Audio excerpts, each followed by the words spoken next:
Hey, salut à tous, bienvenue sur la chaîne Origin Ants pour cette petite vidéo. Donc aujourd'hui on va aussi vous faire quelques plans en macro. Alors là ce que vous voyez c'est les Yellow Crazyanthes, Anoplolepis gracilipes. On va essayer de filmer un maximum mais c'est pas facile parce qu'elles sont excessivement réactives et dès qu'on éclaire pour filmer, elles ont tendance à déménager très rapidement. Donc je sais pas si on va pouvoir les filmer longtemps mais on va essayer de vous faire quelques plans sympas. Donc on voit ici c'est une jeune colonie avec deux reines. J'ai bien nourri cette semaine et vous voyez qu'il y a pas mal d'œufs qui promènent un peu partout, donc des belles grappes d'œufs à gauche à droite. Le couvain qui était présent à l'achat s'est bien développé. J'ai eu une ou deux ouvrières qui ont éclos.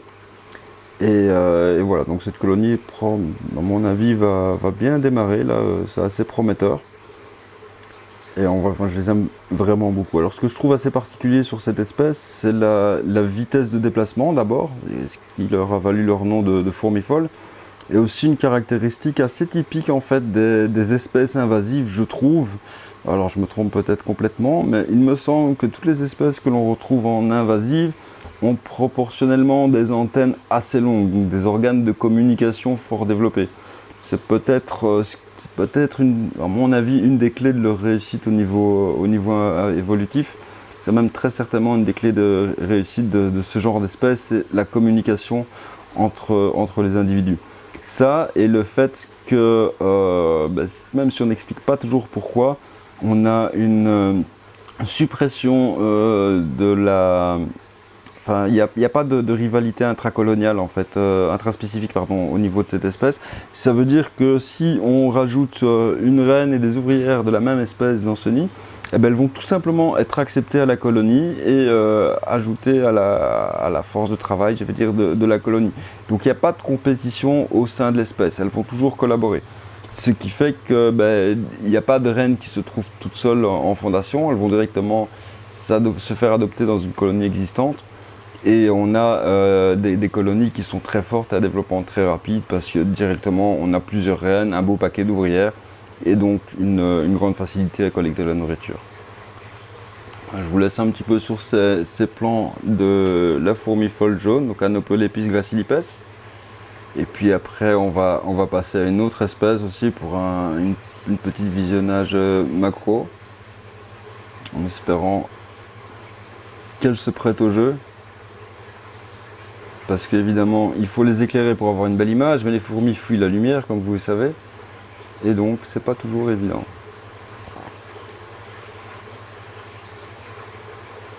C'est vraiment une très chouette espèce à observer, excessivement réactive. Alors j'ai constaté que sur les jeunes fondations, elle privilégie clairement les petites proies. Donc quand je mets des grosses blattes, même tuées, ça les intéresse moyennement. Par contre, les petites proies type grillon, mouche ou plancton de prairie par exemple, ça fonctionne très très bien. Et à ce moment-là, elles ont tendance à ramener directement les proies dans le nid et découper les proies dans le nid. Donc un peu comme certaines fédoles par exemple, contrairement aux polyrachis qui elles ont plus l'habitude de grignoter directement la proie sur place pour la ramener au nid via le jabot social. Elles vont un peu à la manière des fédoles par exemple, avoir tendance à traîner la proie sur parfois de longues distances jusqu'au nid. Alors petite caractéristique aussi de cette espèce, c'est qu'à l'instar des Solenopsis, donc des fire ants, elles sont capables en cas d'inondation de former un radeau et donc de survivre à des inondations pendant plusieurs jours voire plusieurs semaines et même comme ça de voyager. Donc on imagine un paquet de fourmis qui tombe à l'eau, soit en bord de mer, soit dans une rivière, qui descend la rivière et qui va se réinstaller plus bas, ou en bord de mer et qui va accoster sur une petite île à quelques kilomètres et va coloniser cette île assez facilement. C'est ce qui se passe évidemment avec ces espèces classifiées invasives, même si, je le répète, à mon sens, toutes les fourmis sont potentiellement invasives. Il suffit d'un petit coup de pouce pour les déplacer pour qu'elles s'installent ailleurs. Et là, beaucoup d'espèces peuvent causer des ravages dans un biotope si elles ne sont pas originaires de ce biotope, évidemment. Voilà, donc on va passer à l'espèce suivante. J'espère que cette petite vidéo vous a plu. Et on va continuer en macro avec une autre espèce. Bon, on va essayer les fédoles par exemple, Fédole pallidula. Allez, à tout de suite. Voilà, donc on se retrouve ici devant la fourmilière des Phédole pallidula. Donc ça c'est une espèce archi classique, je sais, mais que j'aime énormément parce elle est toujours très très réactive. On a un développement rapide, on a le polymorphisme, donc le véritable soldat et le minor. Et c'est une espèce qui a l'avantage de manger à peu près tout et n'importe quoi, surtout quand la colonie grandit. Plus ça grandit, plus ça va manger n'importe quoi. Et que l'on peut maintenir, même si cela fait débat, on peut les maintenir sans diapause sur le long terme sans aucun souci. Je sais que le sujet fait débat, que certains disent qu'il faut respecter la diapause, que c'est vital, mais en fait pour les fédoles c'est pas fondamentalement vital. La colonie peut se développer aussi de nombreuses années durant, même si vous ne faites pas de diapause, le tout étant de chauffer à ce moment-là à température constante pour garder une activité comme si on était en été à l'année. Et à ce moment-là, on a des colonies qui explosent, même si fatalement, une reine qui pond 12 mois par an vieillira un peu plus vite qu'une reine qui pond 6 mois par an. À part ça, la colonie se développe sans encombre. Et même pour l'apparition des sexués, on a cru longtemps qu'il fallait une diapause pour déclencher l'apparition des sexués. Mais on s'est rendu compte avec les années d'élevage qu'on pouvait avoir des sexués qui apparaissent aussi sans diapause. Donc clairement, pour moi, c'est une espèce que je maintiens depuis très longtemps sans aucune diapause. Après, il ne faut pas oublier que la fédole se retrouve en Méditerranée, mais aussi pas mal en Afrique. Et en Afrique, je ne suis pas sûr que les fédoles pallidula du nord de l'Afrique vont faire une diapause. Elles vont rester actives à l'année. Donc, très très petite fourmi. On est dans l'ordre de 2 mm et demi, 3 mm. Donc, c'est vraiment petit, d'où la difficulté aussi de vous faire des plants de qualité. Parce que comme vous le voyez, de nouveau, c'est une espèce qui est très très réactive, très nerveuse, qui va évidemment fuir la lumière.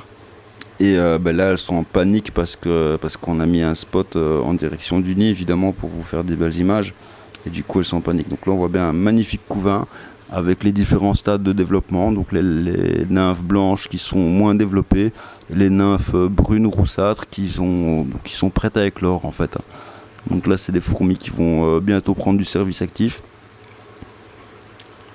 Et le couvain est très très impressionnant. Donc, plus vous mettez d'insectes, plus vous allez avoir du couvain. C'est à croire qu'elle transforme le centimètre cube d'insectes que vous avez mis la veille en couvain pour le lendemain. Donc c'est vraiment très réactif. Et tant qu'on alimente, ça se développe très très fort, quoi. Superbe espèce à maintenir en captivité. Justement pour ça, la réactivité, la rapidité de développement, c'est aussi évidemment ce qui en fait la difficulté. Donc comme l'espèce est petite, il faudra être très très très vigilant au niveau anti-évasion.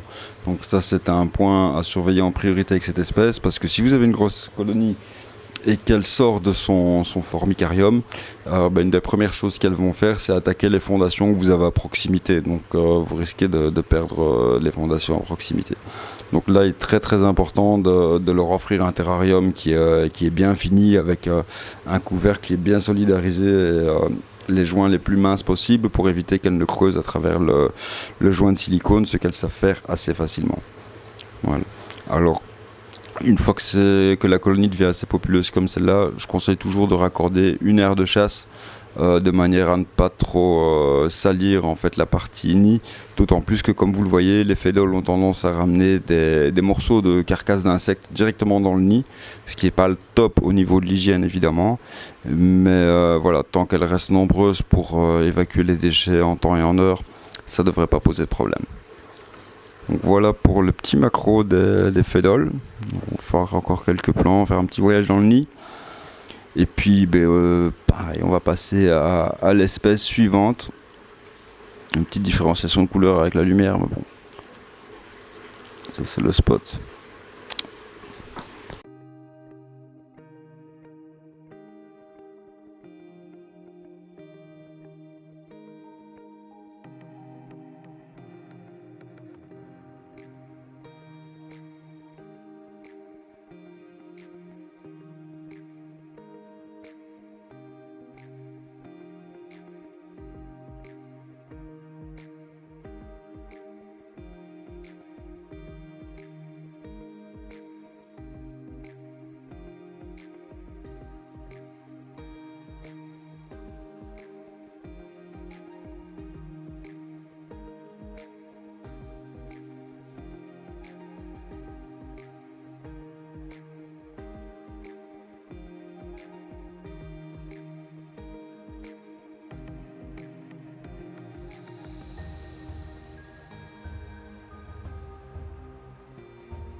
Voilà, donc ici on est sur le terrarium des Polyrachis, terrarium que j'ai d'ailleurs appelé Polyrachis, comme ça c'est très simple pour tout le monde, on s'y retrouve assez facilement.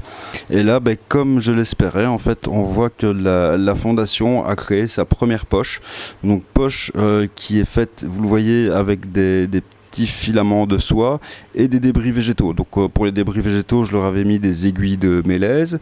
Les filaments de soie, ils viennent bien évidemment des larves. Et on voit typiquement la construction des Polyrachis. Alors là, elles l'ont fait contre la vitre, ce qui est assez pratique pour l'observation. Évidemment, elles l'ont fait là parce qu'elles profitaient de la chaleur d'un transfo. Et on voit justement le couvain. Bon, la qualité n'est pas exceptionnelle parce que le long de la vitre, vous le voyez, il y a déjà beaucoup de fils de soie qui ont été placés en fait. Donc ça obstrue un petit peu la vue. Mais ça permet malgré tout de faire de très chouettes observations et des choses qu'on n'a pas l'habitude de voir avec les autres fourmis, puisqu'ici on a une espèce qui ne creuse pas, qui ne s'enterre pas sous le sol, mais qui va faire son nid de manière plutôt aérienne, donc dans des failles, dans des creux entre des écorces, dans des trous. Et elle va aménager ces petits creux avec des débris végétaux et la soie des larves pour former en général une quantité de poches assez importante. Alors c'est une espèce qui est hautement polygyne et hautement polycalique. Ça veut dire quoi? Ça veut dire que très rapidement on va avoir apparition de nouveaux sexués, mâles et femelles. Pour l'instant il y a 2 reines, mais très rapidement on devrait avoir de nouvelles reines qui apparaissent et qui vont tout simplement, une fois qu'elles seront fécondées, rejoindre la colonie et pondre à côté de leur mère en fait au final. Ce qui fait qu'on a une colonie qui est potentiellement immortelle car fortement polygyne et polycalique. Polycalique, ça veut dire quoi? Ça veut dire que toute la colonie n'est pas concentrée dans un seul nid, mais va être en général répartie entre plusieurs petits nids satellites. Donc les Polyrachis ont souvent tendance à vous faire une quantité de petites poches à gauche, à droite, qui vont coloniser différents espaces du terrarium, et ce sera en fait leur nid. Il peut y avoir des reines dans chaque poche, ou il peut y avoir des poches sans aucune reine avec uniquement des ouvrières. Tout est possible. Alors c'est une espèce qui est aussi assez facile à nourrir, elles se raffolent des insectes qu'elles vont en général découper sur place plutôt que de les traîner jusqu'à leur nid.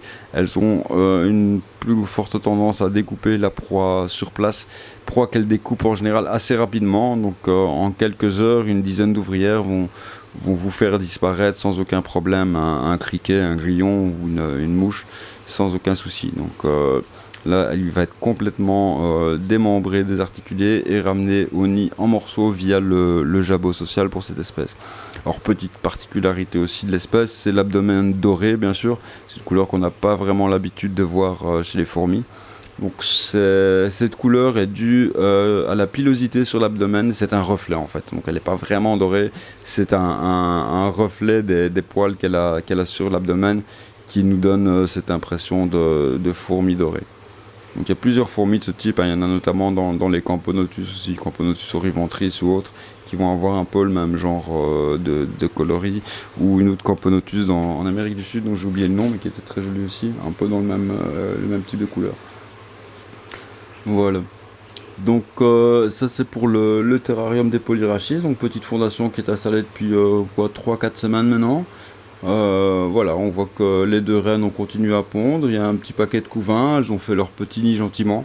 Donc on va continuer à nourrir ça et a priori d'ici quelques mois, le petit formicarium de 25 par 15-15 sera assez vite rempli par la colonie de Polyrachis.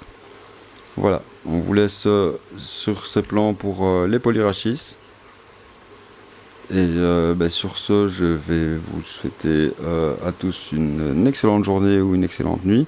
N'oubliez pas, comme d'habitude, de liker la vidéo, partager et de faire un tour sur les liens qui sont indiqués en description juste sous la vidéo. Donc le lien de la boutique, le lien vers le blog et le lien vers la page Tipeee si vous souhaitez nous soutenir financièrement. C'est toujours bienvenu, évidemment. Sur ce, bonne journée, bonne nuit, à bientôt. Et on se retrouve très vite pour de nouvelles aventures avec les fourmis. Ciao, ciao!